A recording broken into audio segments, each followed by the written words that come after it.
Welcome to Episode 8 of our Transformation Roadmap series. If you've been following along with us, you know that our primary job as behavioral architects is to look at the systems, the structures, and the protocols that essentially govern human performance. Right. We usually spend our time looking at cognitive habits, productivity loops, neurological optimization, things like that. But for today's deep dive, we are stepping into territory that is it's going to completely redefine the boundaries of the biological machine you walk around in every day. It really is. We have this profound field manual in front of us, and quite frankly, it's one of the most mechanically fascinating blueprints of human consciousness I've ever seen. I completely agree. The source material today is a text called In Search of Zero, and the subtitle is Guide to Astral Projections. Yeah. It was written by Kanv Sachdev. He's a consciousness engineer and the founder of the White Light System. But before we get into the actual mechanics of what he teaches, we really need to establish a very strict parameter for this conversation. Oh, absolutely. We have to set the ground rules. Exactly, because when most people hear the term astral projection, their minds immediately go to a very specific place. Crystals, mystical folklore, Right. vague New Age spiritualism. Yeah. And we are setting all of that entirely aside today. There is zero room for that kind of abstract fluff in this discussion. So we're treating this purely as an engineering problem. Purely. We are looking at this strictly as an exploration of precise psychological and biological engineering. Which I love. Kanv presents this capability not as some supernatural gift for the chosen few, but as a mechanical, highly replicable function of the human consciousness vehicle. It's biological technology. Yes, it's a biological technology that you, the listener, possess right now.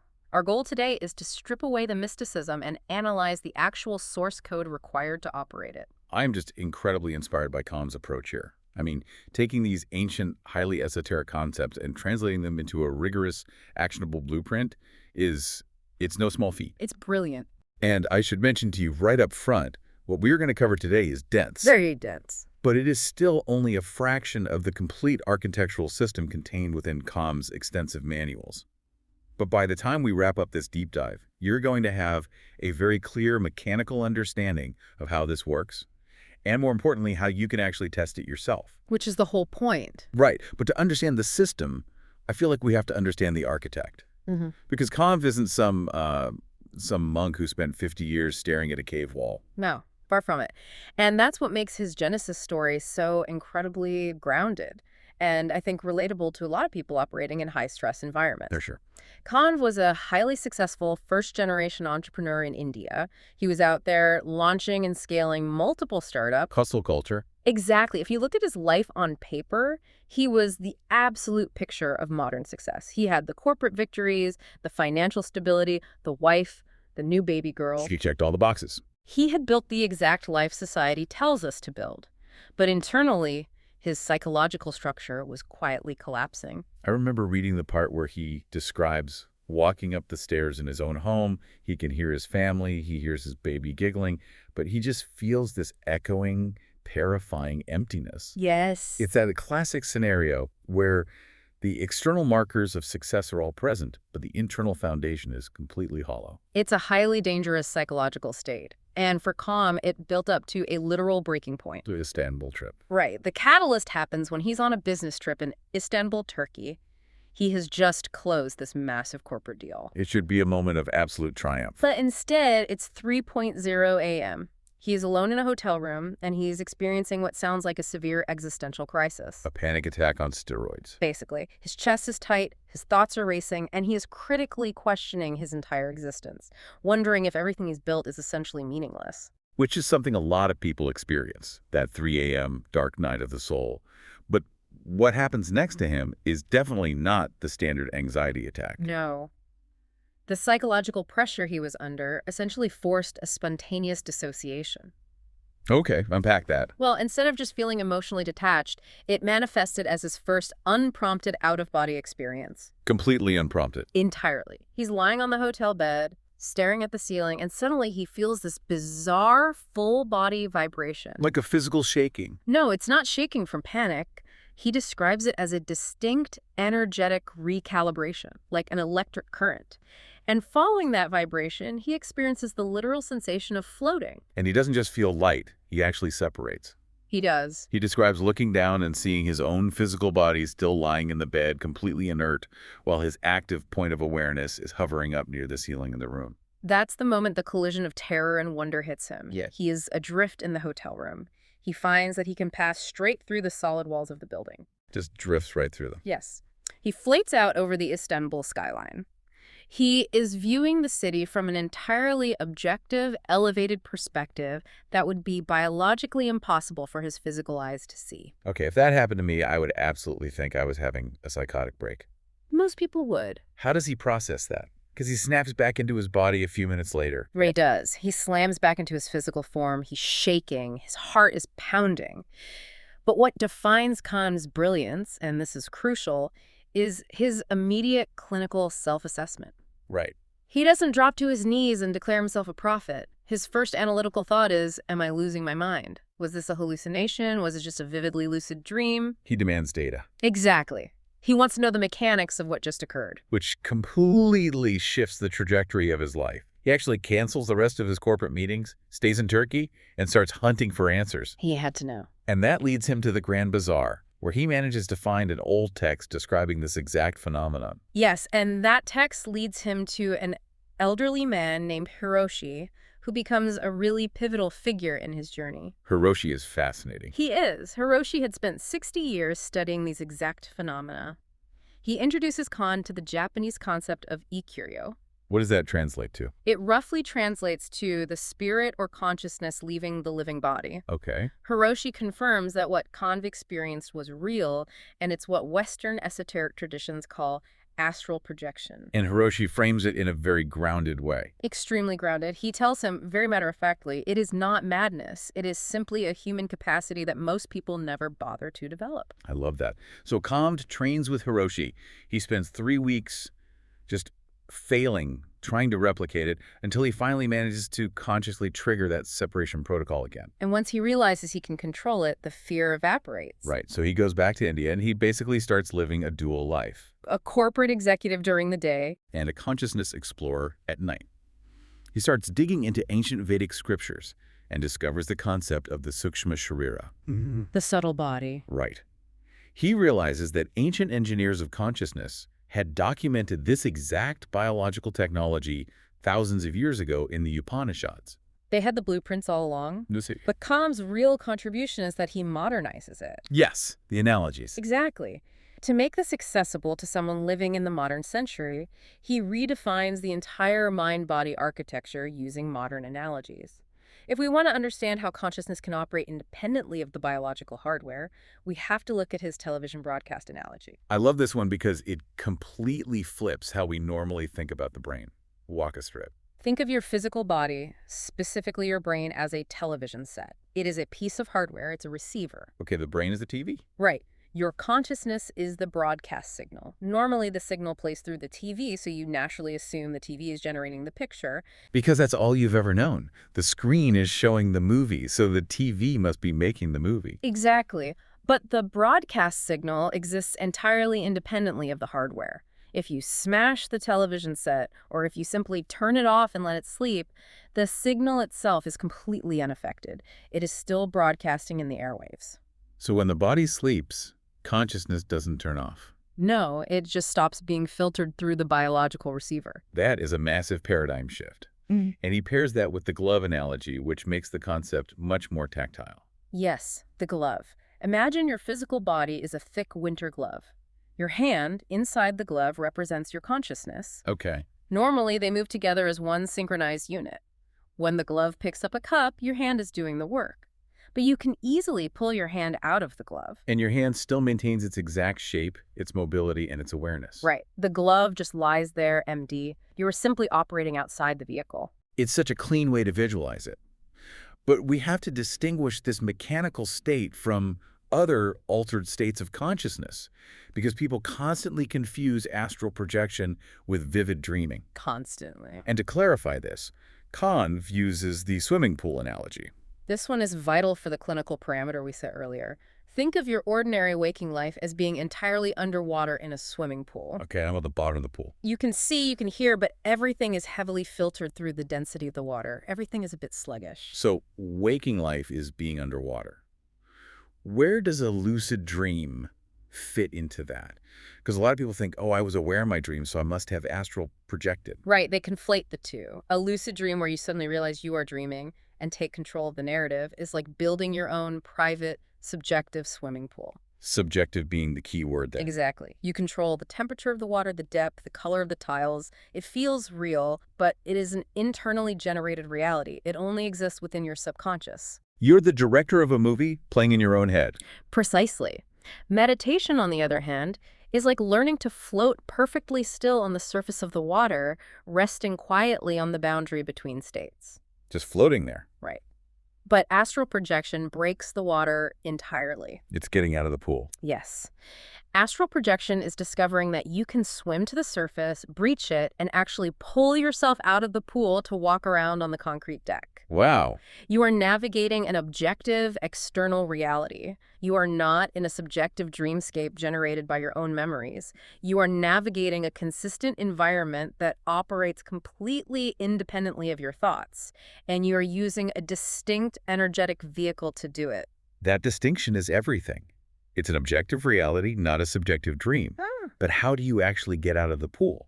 Because you can't just forcefully yank yourself out of your biological body. No, you have to engineer the conditions perfectly. Which brings us to the pre-flight optimization. You are preparing both the biological and the psychological hardware for a conscious exit. The launch pad. Yes.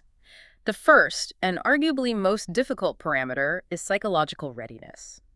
You have to cultivate what Zen practitioners call beginner's mind. Meaning you can't go into this desperately trying to force an outcome. If you approach this with rigid skepticism, or conversely, with extreme performance anxiety thinking, I have to project tonight, I have to make this work, you create immense muscular and neurological tension. You're clenching. Mentally and physically, your brain's neural pathways must physically adapt to this new consciousness skill. It requires profound patience. And we have to talk about the fear aspect, because that is the biggest roadblock for almost everyone. The moment someone actually feels themselves starting to separate, their biological alarm bells go off. They think, if I leave my body, I'm going to die, or I'm not going to be able to get back in. That is the most common fear by far, and Kanv clinically dismantles it by explaining the mechanics of the etheric cord. The etheric cord. This is a crucial concept in his engineering blueprint. It is not a poetic metaphor. It is a highly elastic, energetic tether that permanently connects your active astral vehicle to your resting biological hardware. So you're tethered. Always. Think of it as an automatic retraction failsafe. Like a bungee cord attached to your physical spine. Very similar. It's often visually described by projectors as a silvery blue energetic line. Its entire function is to ensure you cannot get lost. How does it know when to pull you back? It responds to biological distress. If your physical body requires attention, say the temperature in the room drops significantly, a loud truck drives by outside, or your biological breathing gets obstructed, the etheric cord instantly and automatically retracts. Just snaps you back. It snaps your consciousness violently but safely back into the physical hardware. It is a biological impossibility to get locked out of your own body. That takes a huge mental load off, knowing there is an automatic failsafe. So assuming the fear is mitigated, how do we physically optimize the body for launch? The primary physiological goal is to induce a massive parasympathetic shift. The rest and digest state. Yes. We need to reach a highly specific threshold known as the mind-awake, body-asleep state. To achieve this, Kanv outlines precise physical protocols. The first is a combination of progressive muscle relaxation and the 61-point technique. Okay, I know progressive relaxation. That's where you intentionally tense a muscle group, like your feet, hold it for a few seconds, and then let it completely go slack, working your way up to your head. Right, to physically exhaust the muscle fibers into resting. But what is the 61-point technique? That sounds incredibly specific. Why 61? It originates from the ancient practice of Yoga Nidra. It is a masterclass in profound focal engineering. You are systematically moving your point of singular awareness through 61 specific energetic points in the body. Like a mental scanner? Exactly like a scanner. You start at the center of the forehead, move to the hollow of the throat, the right shoulder joint, right elbow, right wrist, tip of the right thumb, index finger, and so on. Just pausing at each one. You pause at each point for just a second or two. What does that actually do to the nervous system, though? I mean, structurally. By dragging your hyper-focused attention through the body's topography in such a rigorous, structured way, you are doing two things simultaneously. First, you are occupying the analytical mind. keeping it busy so it doesn't wander off into dreamland. Exactly, keeping it incredibly sharp and awake. Second, you are simultaneously signaling to the physical mobility centers that it is time to shut down. It triggers a profound physical detachment. You're telling the body to go to sleep while keeping the brain's observer active. Yes. And you pair this directly with autogenic training, which was actually developed by a German psychiatrist named Johannes Schultz. Autogenic training is fascinating. It's almost like self-hypnosis, isn't it? It operates on a very similar mechanism.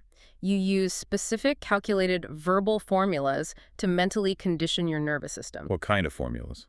You lie there and internally repeat phrases like, "My arms and legs are heavy and warm. My heartbeat is calm and regular." You're giving the body a direct command. You aren't just thinking it. You are commanding the autonomic nervous system.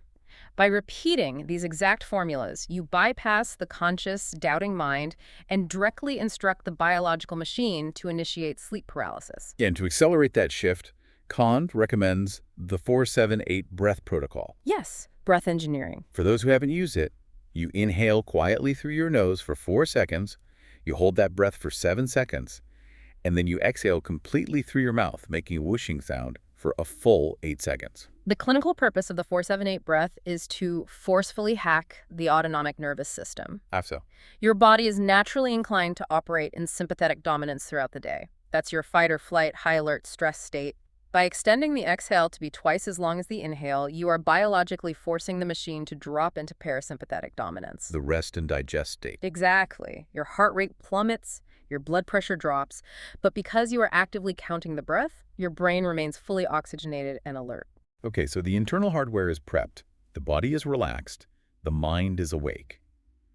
But Kanv is also incredibly rigid about the external environment, the physical launch pad. Very rigid. You can't just try this whenever you feel like taking a nap on the couch on a Sunday afternoon. No, timing is a critical variable here. Kanv insists on utilizing the wake back to bed protocol, or WBTB. Okay, walk us through WBTB. This protocol requires you to sleep normally for about 5 to 6 hours first. Why not just do it when you first go to bed at night? Because you must satisfy the biological body's core need for deep REM sleep first. If you don't, your body is too exhausted. You will simply pass out from exhaustion when you try the relaxation techniques. That makes total sense. Your sleep drive is too high at 11 p.m. Exactly. So you sleep for 5 hours, you set an alarm, and you actually get out of bed. You physically get up. Yes. You wake up and you stay awake for anywhere from 10 to 30 minutes. You read a book, you drink some water, you stay awake just long enough to fully boot up the analytical processing centers of the brain. You clear the grogginess. Right. And then you return to bed with the specific intention to project. And the target window for this is brutal for a normal schedule. He strictly recommends between 4:00 a.m. and 6:00 a.m. It is early. Why that specific window? Does it have to be 4 a.m.? It does, because you are leveraging natural neurochemistry. Between 4:00 a.m., your brain's melatonin levels are highly optimized, and your body retains a massive amount of what we call sleep pressure. Meaning the biological machine desperately wants to go back to unconsciousness. Exactly. The body is practically begging to fall back asleep. But because you just walked around for 20 minutes, your conscious mind is refreshed. It's the perfect biochemical cocktail. It really is. Your body drops into sleep paralysis almost effortlessly, leaving your conscious mind fully awake in the driver's seat. He also specifies the room temperature has to be exactly 65 to 68 degrees Fahrenheit. That's pretty cool. I know if I'm under a heavy warm blanket, I'm out cold in 5 minutes. Which is precisely why he mandates the cooler temperature. Excessive warmth induces deep, unconscious sleep. The slight coolness of a 65-degree room keeps your consciousness tethered just slightly above the absolute sleep threshold. It keeps you on the edge. Yes. You also need complete blackout darkness. No ambient light at all. None. Any ambient light filtering through your eyelids forces the brain to process visual data, and processing visual data keeps you biologically grounded in the physical reality. And physically, you have to be in Savasana. The corpse pose from yoga. Right.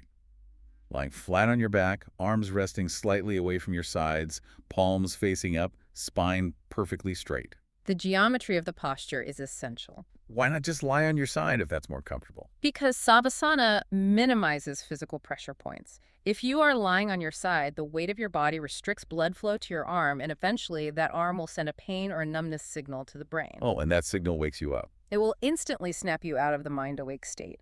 Lying flat neutralizes that sensory feedback loop completely. All right, let's put it all together. You're in your room at 4:30 a.m. It's 65 degrees. It is pitch black. You are lying in Savasana. You've done the 4-7-8 breathing. You've hit all 61 points of relaxation. Your biological body has successfully gone to sleep. It is heavy and paralyzed, but your mind is crystal clear. You're at the threshold. This is where we cross into the launch sequence. This is the vibrational threshold. And this part is wild because it is incredibly physical. It's not subtle at all. Not at all. The vibrational state is the ultimate somatic marker that you are on the verge of separation. It is an energetic recalibration phase, and you have to understand, this is not a subtle imaginary feeling. It is a violent physiological symptom. What does it actually feel like for the person in the bed? It typically begins as an electrical buzzing sensation. It often starts at the base of the skull, right where the brain stem meets the spine, or sometimes it initiates in the extremities, the hands and feet. Like pins and needles. Much stronger. It feels exactly like a mild electric current running rapidly through your entire central nervous system. I've heard people describe it as feeling like you have a cell phone vibrating inside your chest cavity. That's a very common description. Kanv also talks about a sensation of massive physical expansion. Yes, a feeling of rapid inflation. Your physical body is obviously staying the exact same size on the bed, but your sensory awareness of your energetic body swells up. You feel huge. You feel like you are expanding to fill the entire room. Your heart rate will seem to skyrocket, though physically your actual heart is beating very slowly. And the sensory hallucinations are intense here. The hypnagogic imagery, what is actually happening in the brain when we see that? Hypnagogic imagery occurs in the transitional state between wakefulness and sleep. As the biological visual cortex shuts down external input from the eyes, the brain starts firing internally. Generating its own light show. Exactly. You might see brilliant flashes of neon light, intricate geometric patterns behind your closed eyelids, or even highly detailed photorealistic faces morphing into one another. And the sounds. It's not a quiet process. Kanv describes auditory phenomena that sound terrifying if you aren't expecting them. It can be deafening. People report hearing a sound like a jet engine warming up directly inside their skull. A jet engine. Literally. Or a rushing wind, a massive waterfall, or a high-pitched oscillating frequency that just gets louder and louder. So if I am lying in bed, fully conscious, and suddenly my body feels like it's plugged into an electrical socket, I'm blowing up like a balloon, and there's a jet engine roaring in my ears, my biological machine is going to completely freak out. That is the ultimate roadblock for every beginner, the amygdala. The brain's threat detection center. Right. The amygdala registers this bizarre cascade of sensory input and immediately initiates a severe startle response. The biological software assumes the physical body is either dying or under a massive neurological attack. It thinks you're in grave danger. So it pumps adrenaline to wake you up and save you. If you succumb to that biological panic, the process aborts immediately. You snap out of it, your heart is pounding, and the opportunity is gone. Which brings us to Kanv's mental smile protocol.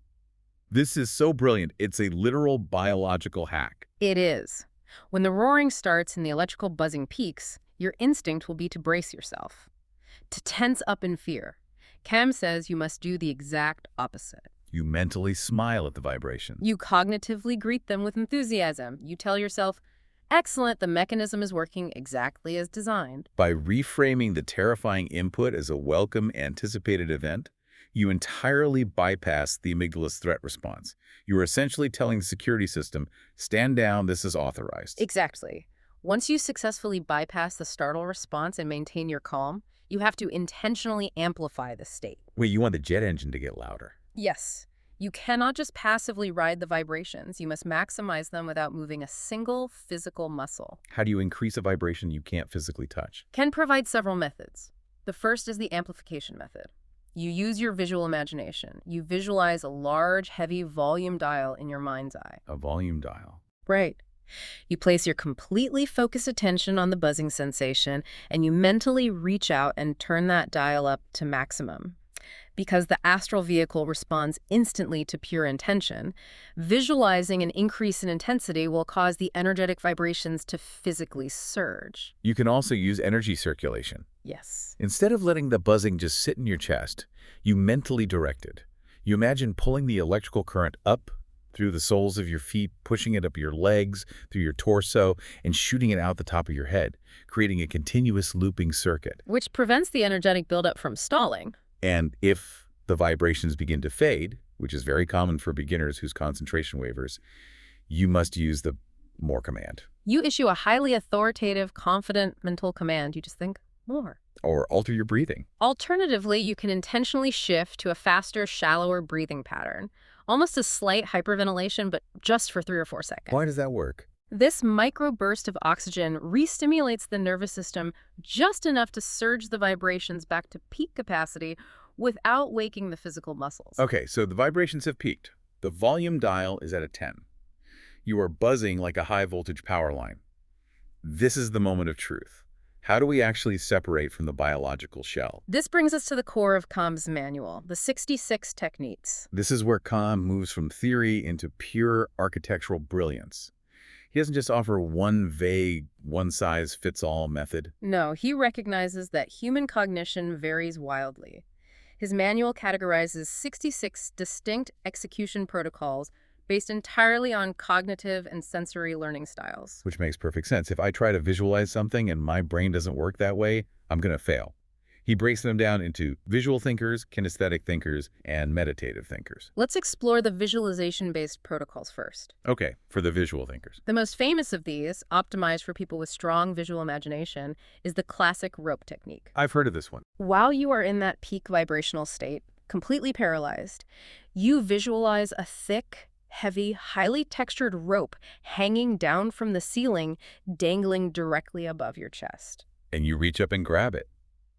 But you aren't moving your physical arms. Correct. Your physical arms remain totally immobile in Savasana.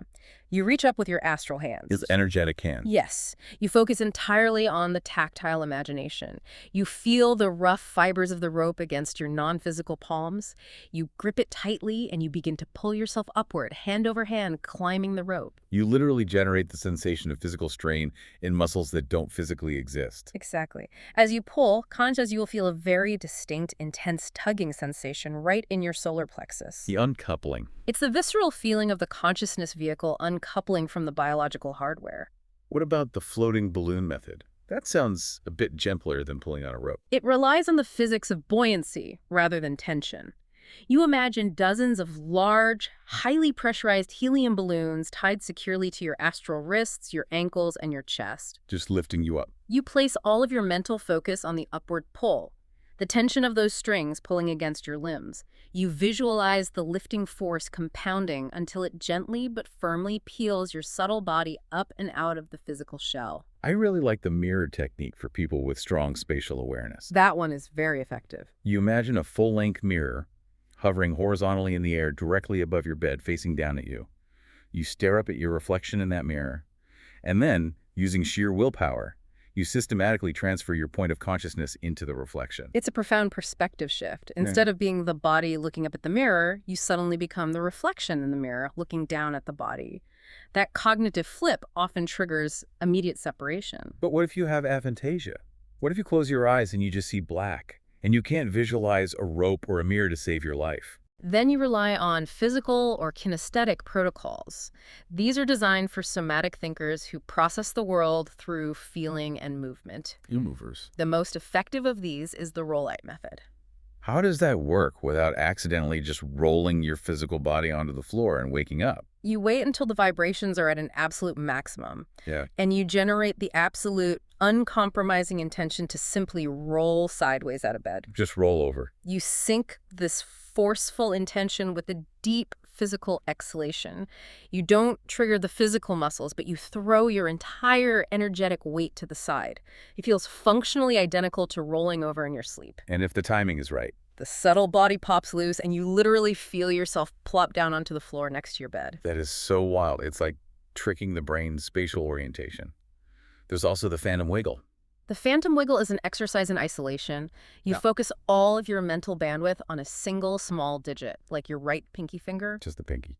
You generate the precise, complex sensation of wiggling that finger back and forth, but you meticulously ensure that the physical muscle remains entirely paralyzed. It requires intense focus. And once you get the phantom finger moving, Once you establish that you are successfully moving the astral finger independently of the physical one, you expand the phenomenon. you wiggle the astral hand, then you swing the astral arm, and you let that momentum carry the entire subtle body out of the shell. Precisely. And if you want something a bit more intense, you can use the elevator drop. The elevator drop. That sounds aggressive. This relies on inducing a mild biological startle. You recreate that very specific visceral stomach-dropping sensation of being in a fast elevator that suddenly drops. I know that exact feeling. By generating that intense feeling of falling internally, it triggers an autonomic separation response. Your physical body obviously stays secure on the mattress, but your astral body drops straight down through the floorboards. And finally, for the highly experienced, there are the energy and meditative protocols. These are for people who can maintain unbroken, razor-sharp focus. The Focus 10 technique is a masterclass in this.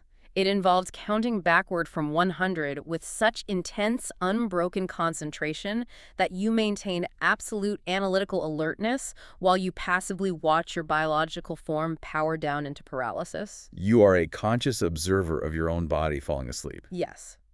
Kanv also talks about the third eye escape. This introduces the concept of the Ajna chakra. Correct. For those unfamiliar, the Ajna chakra is recognized in yogic traditions as the subtle energy center located exactly between the eyebrows, often associated with the pineal gland. So how does the escape protocol work? In this protocol, you pull all of that massive vibrational energy circulating in your body and forcefully concentrate it into a single dense point at the Ajna center. Right, between the eyes. You then thrust your active consciousness forward, projecting it out through that exact point on your forehead. Practitioners utilizing this method frequently report hearing and feeling a loud, distinct pop, like a cork coming out of a champagne bottle, as the consciousness vehicle forcefully breaches the biological threshold. Okay, let's say it worked. You did the rope technique, you felt the tug in your chest, and suddenly you are standing in the corner of your bedroom looking at your own body asleep on the bed. What is the very first thing you do? You execute the post-separation stabilization protocol. Because the moment you are out, you are existing in a highly volatile, highly unstable, energetic state. Your natural instinct's going to be to jump up and down and say, holy cow, it actually worked, I'm doing it. And if you do that, it's over. Over. Instantly. The moment you register that kind of intense elation, your physical heart rate, which is still deeply connected to your consciousness, will attempt to spike in response to the excitement. The biology reacts to the emotion. That physiological spike shatters the mind-awake, body-asleep state, and the etheric cord will violently snap you right back into your physical body. So no celebrating. Yeah. You have to maintain clinical detachment. Absolute neutrality. Treat it like a science experiment. And the secondary rule of stabilization is immediate relocation. Get out of the room. You must get away from the physical biological form immediately. Pass straight through your bedroom wall, float up through the ceiling into the sky, or dive through the floor. You must create spatial and energetic distance between your projected self and your physical hardware within seconds. Because the physical body acts like a massive magnet. Yes. If you linger right next to it, staring at your own sleeping face, the biological density will just pull you back in. You have to break the magnetic field of the hardware. Precisely. So you're out. You're in the hallway or you're floating above your roof. You are now navigating the non-physical construct. And this is where the rules of physics completely fall apart. How do you even move around? You aren't using physical muscles anymore. The mechanics of movement in the astral environment defy biological habits entirely. Propulsion in this state is not driven by simulated walking or physical force. So you can't just jog down the street? If you try to walk by putting one foot in front of the other, you will feel sluggish, like you are moving through wet cement. Movement is driven entirely by pure intention. Direct translocation. Yes. To move from your bedroom to the kitchen, you don't walk down the hallway. You formulate a clear, singular, uncompromising thought. I am now standing in the kitchen. Because consciousness leads in this environment, the energetic form follows instantaneously. You simply bypass the space between and arrive at the destination. Which takes a lot of mental retraining. Just like passing through matter. If you are projecting and you walk up to a solid brick wall, your lifelong biological conditioning is going to scream at you that you cannot walk through it. In the physical world, a wall is a kinetic barrier. In the astral construct, a wall is merely visual data. It has no actual density. But if you hold the subconscious belief that the wall is solid, you will literally bounce off of it in the astral state. You will. To overcome this, Kanv teaches the closed eyes technique. This is so clever. If you approach a closed door and hesitate, you just close your astral eyes and confidently step forward. Without the visual feedback telling your brain that there is a barrier, your consciousness easily passes right through it. Alternatively, you can use the dissolving technique. Yes. As you walk toward the wall, you project the mental assumption that the wall is made of light mist or fog, and you watch it visually dissolve as you pass through. You are manipulating the local environment with your expectations. Which brings us to the ecosystem itself. Kanv maps out the different frequencies of this construct, starting with the lower planes. If you project and just walk around your neighborhood, what does it look like? The lower planes closely mirror our objective physical reality, but with distinct fluid distortions. Like looking through funhouse glass. Somewhat. It looks like your house, your street, your city, but the colors will be hyper-vivid, almost neon. The lighting might be coming from all directions at once, casting no shadows. That sounds disorienting. You might see a piece of furniture in your astral living room that you threw away 10 years ago because the energetic imprint of that object still exists in the space. Time itself feels very malleable. But as you raise your frequency and shift higher, you enter the middle planes. The middle planes are highly fluid, responsive realities. This is the realm of thought form constructs. What does that mean, thought form constructs? You might encounter environments built by collective human consciousness, like mythological cities or historical locations as people remember them rather than as they actually are. A collective dreamscape. Yes, and this plane is highly reactive to your own internal psychological state. If you carry fear into this plane, the environment will visually reflect that fear back to you. And then, for the master projectors, there are the higher planes. These realms are incredibly profound and practically defy linguistic description. They barely resemble physical reality at all. What do they look like? You are navigating environments of pure, luminous light, complex fractal geometry, and vast crystalline structures. The environment here responds instantaneously to the sheer frequency of your consciousness. It is an environment of pure conceptual information. In any of these planes, you are not alone. You are going to encounter entities. Yes, you will. And this is where people get incredibly superstitious. But Kanv treats entity interaction with the same clinical rigor as everything else. You will encounter a variety of beings. Other projectors who are currently asleep, non-autonomous thought forms created by collective human emotion, and autonomous entities that naturally reside in those frequencies. How do you handle them? The absolute paramount rule here is the strict maintenance of sovereign boundaries. Kanv insists on utilizing the permission protocol, Which is establishing a hard, unyielding boundary. You verbally or telepathically state, no being may interact with my energy field without my direct conscious permission. You are declaring your sovereignty. If an entity approaches you and it might look strange or intimidating, you do not panic. You treat it like a clinical interview. A clinical interview, I like You that. hold your ground, you look directly at it, and you ask a demanding question. What is your core purpose in meeting me? Because reacting with fear is the worst thing you can do. Fear acts as a massive energetic beacon. If you encounter a lower astral entity or a frightening thought form generated by your own anxiety, reacting with terror actually feeds the construct. It gives it density. It makes the monster real. Neutral, centered, analytical awareness is your ultimate weapon. A threatening lower astral thought form will literally dissolve into mist if it is met with absolute, unwavering neutrality. You are the architect of your local space. So if someone manages to master all of this, they can exit at will, they can navigate the planes, they can deal with entities. What is the point? The practical application. Right. What is the practical application of this biological technology? Because Khan argues this isn't just about cosmic tourism. You can use this state to fundamentally alter your waking life. The advanced applications are where the true architectural value lies. The most profound of these is somatic and psychological healing. How does that work? When you are in the projected state, you have direct, visual, and tactile access to the energetic template that dictates your physical body. So you can actually perform maintenance on the software that runs the hardware. Exactly. You can practice energy infusion. You can literally hover over your own sleeping biological body and scan it. Like an MRI. In this state, illnesses, chronic pain, or dense emotional blockages are highly visible. They often look like dark, stagnant, or heavy patches of energy residing in specific organs or muscle groups. And you can fix them.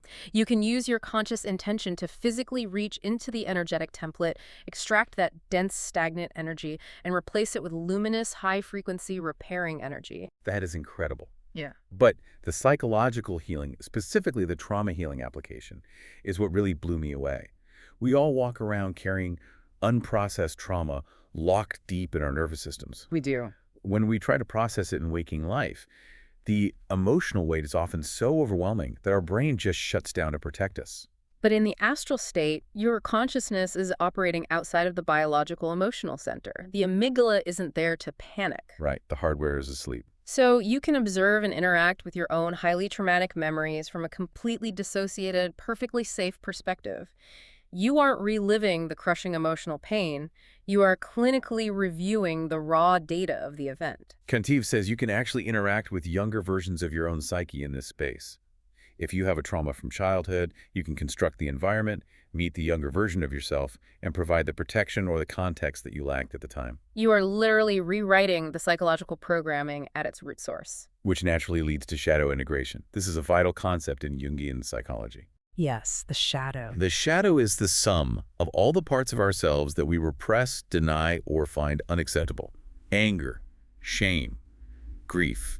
In the astral plane, because thoughts manifest as visual reality, your shadow will often project itself as a terrifying entity or a monster. So when beginners project and claim they were attacked by a demon, a lot of the time they are literally just running away from their own repressed trauma manifesting visually. Almost entirely. The advanced practitioner doesn't run from the monster. Instead of fleeing a frightening astral projection, you confront it. You stand your ground, look this terrifying manifestation in the eyes, and ask it, what part of me do you represent? What unresolved pain are you trying to show me? What do you need from me to heal? By doing this, you instantly strip the entity of its terrifying facade. You are clinically transmuting deep psychological pain into integrated personal power. Wow. Let's pivot to something a bit more external. Extended perception, specifically remote viewing. If the consciousness is totally separate from the body, it should be able to gather verifiable, real-world data from physical locations it hasn't biologically visited. It can. But gathering accurate physical data requires highly rigorous protocols. The biggest obstacle is analytical overlay. What is analytical overlay? This occurs when your brain's left hemisphere tries to logically guess what you are seeing, rather than just passively receiving the raw visual data. Give me an example. If you project with the intention to visit the Eiffel Tower, your brain will flood your vision with every image of the Eiffel Tower you've ever seen on TV, ruining the actual real-time data. So how do you blind the brain to prevent it from guessing? Kanv utilizes the coordinate method. Instead of targeting a known location by name, you use an arbitrary set of numerical coordinates that are linked to a specific physical location by a third party. Oh, that's smart. Your consciousness travels to the mathematical target. Because the analytical mind has absolutely no preconceived bias about what coordinate 4b7 should look like, it cannot overlay false imagery. You observe the raw data, return to the body, and verify the details against the target. And there's also the concept of telepathic communication and dream visitation. Kant outlines the mechanics of intentionally entering another living person's dream space while you are fully conscious in the astral. Yes. And to verify that the interaction was an actual astral visitation and not just a mutual coincidence, practitioners use recognized markers. Recognized markers. You might project into a friend's dream and hand them a very specific, unusual object, like a bright blue pocket watch, or speak a very specific, nonsensical phrase. When that person wakes up, they recognize the specific marker, confirming the interaction occurred outside of standard subjective dreaming. Finally, in the advanced tier, we have manifestation and reality templates. This sounds like law of attraction stuff, but Kanv frames it as structural architecture. Kanv operates on the principle that everything that exists in the dense physical world must first exist as a subtle, energetic blueprint in the higher astral planes. Physical reality is downstream from astral reality. Okay, so the astral is the blueprint. In the projected state, you can access these reality templates. You can architect and mathematically construct specific probability lines, say, the successful launch of a business or the resolution of a complex problem in the causal plane. By building it intensely in the higher planes, you are seeding the thought form into the collective consciousness, creating a gravitational pull that makes its manifestation in the physical world far more probable. You are literally architecting reality from the top down. Of course, attempting to master any of these advanced applications means you are going to inevitably encounter system errors along the way. Right. Your biological machine is going to malfunction, and your technique is going to slip. This brings us to troubleshooting the system. We need to completely reframe how beginners view these failures. The most notorious one is sleep paralysis. So many people experience this naturally.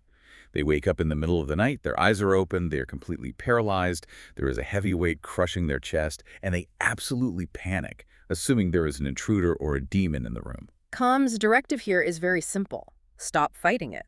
Sleep paralysis is not a demonic attack. It is a profound neurological gift. It is a ready-made, perfectly engineered launch pad. Because the hard part is already done. Your body has successfully engaged the biological paralysis protocol, but your conscious mind accidentally woke up. Exactly. Instead of fighting the paralysis and trying to scream yourself awake, you lean into it. Yeah. You recognize the state, you remain incredibly calm, you deploy the rope technique or the rollout method, and you simply pull yourself right out of the paralyzed shell. What about partial separation? That's a common glitch. You get the vibrations, you generate the intent to roll out, your astral torso swings free, but your astral legs feel like they are submerged in quicksand and glued to the physical bed. You're stuck halfway out. This is usually caused by residual physical tension in those specific muscle groups. When half the subtle body is stuck, you execute the zipper technique. The zipper technique. You stop struggling. You mentally visualize a bright, glowing zipper running down the energetic attachment point, in this case, your legs. You mentally grab the zipper pull, and you deliberately, forcefully pull it down, unzipping the energetic connection. The visualization creates the necessary intention to cleanly sever the temporary magnetic hold. And what if your problem is on the other end of the spectrum? What if you keep losing consciousness during the exit? Blacking out. Yeah, you set your alarm for 4 a.m., you lie on your back, you feel the electrical buzzing start, and then you just black out and wake up 3 hours later having completely fallen asleep. The physical body's sleep drive overpowered the conscious mind. To prevent this, Kanv insists on using an awareness anchor. Which is what? This is a continuous, running mental commentary. You must occupy the brain's language center. You literally narrate the experience to yourself in your mind. Like a sports broadcaster. Essentially, I am feeling the vibrations starting in my feet. The buzzing is moving up to my chest. My body feels incredibly heavy. I am remaining fully conscious. I am preparing to execute the rollout. This internal monologue keeps the analytical processing center anchored in wakefulness while the biological form powers down. Okay, here's a frustrating one. Premature return. You successfully separate. You use the rope, you pop out, you remember not to celebrate, you fly through your window out into the night sky, and 10 seconds later, snap. You are violently pulled right back into your physical body in bed. Why does the tether pull you back if there is no physical danger? Because your energetic vehicle lacks density, making it unstable. To counter this, you must use touch stabilization the absolute second you exit the body. Touch stabilization. You need to forcefully ground your astral vehicle in the non-physical environment by flooding it with sensory data. So you grab things. Yes. You touch the astral walls of your bedroom. You pick up an astral book from your desk and feel the texture of the pages. You vigorously rub your astral hands together to generate friction. Some practitioners even recommend getting down and licking the astral floorboards. Licking the floorboards. Yes. By aggressively forcing your awareness to process the tactile data of the projected environment, you stabilize the projection and drastically reduce the subtle excitement that triggers the return cord. And finally, we have to talk about memory retention. Because it is an absolute tragedy to successfully navigate the exit protocol, have a profound, life-altering 45-minute journey through the higher planes, and then re-enter the physical body, only to have the memory instantly dissolve like a faded dream within 10 seconds of opening your eyes. The translation of memory from the astral vehicle's consciousness back into the biological brain's physical neurons is a highly delicate transfer of data. It is very easy to lose the file during the download. To combat this, Kanv provides the return bridge technique. You essentially prep the data packet before you come back. Yes. Before you intend to re-enter your physical body, or if you feel the etheric cord beginning to gently pull you back, you stop what you are doing, You hover in place, and you rigorously summarize the 3 to 5 key points of your journey. Drill them in. You drill them into your active working memory. Yeah. I spoke to the guide, I visited the crystal structure, I integrated the shadow entity. You build a cognitive bridge. You build a bridge. Then you intentionally re-enter the biological hardware. And the absolute most critical step, the very first thing you do upon opening your physical eyes is reach for a pen or a voice recorder and document those key points immediately. Don't even get up. If you get out of bed to use the bathroom first, the physical movement will wipe the subtle memory entirely. You must write it down before the physical world overrides the data. This entire system is just staggering. As we wrap up this deep dive, I think we have to acknowledge the sheer mechanical brilliance of what we've unpacked today. Kanv Sachdev, In Search of Zero, does what so few texts in this space manage to do. It isn't a book of poetic spiritual philosophy. It is an uncompromising blueprint for mastery. He has taken arguably the most esoteric human experience possible and reduced it to a replicable clinical science. He truly has, and it is important to reiterate that we have only analyzed the foundational mechanics today. The complete architectural system is vast. So much deeper. For anyone who actually wants to pursue mastery in this, you have to explore his other works. The full 10-stage In Search of Zero series expands on these concepts exponentially. He also has a comprehensive manifestation blueprint, his tantric alchemy manuals, and an entire NLP mastery series. He is essentially providing the full technological stack for unlocking human potential. But the most important takeaway, I think, is connecting this directly back to you listening right now. You do not need to be a mystic or a monk to do this.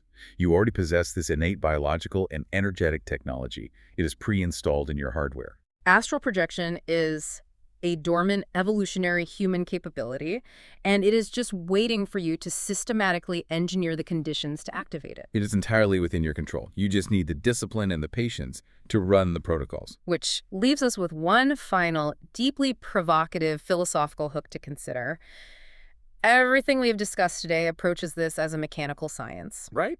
But if Kanv's system is accurate, if you run the protocols and you definitively prove to yourself that your active consciousness can function with absolute clarity, perfect logic, and hyper-reality completely outside of and independent from your biological brain. And what does that mean for the end of the line? Exactly. What does that mean for your definition of self and your understanding of existence when your physical machine eventually powers down for the very last time? Wow. Let that one sink in. Keep questioning the architecture, keep engineering your potential, and we will catch you on the next deep dive.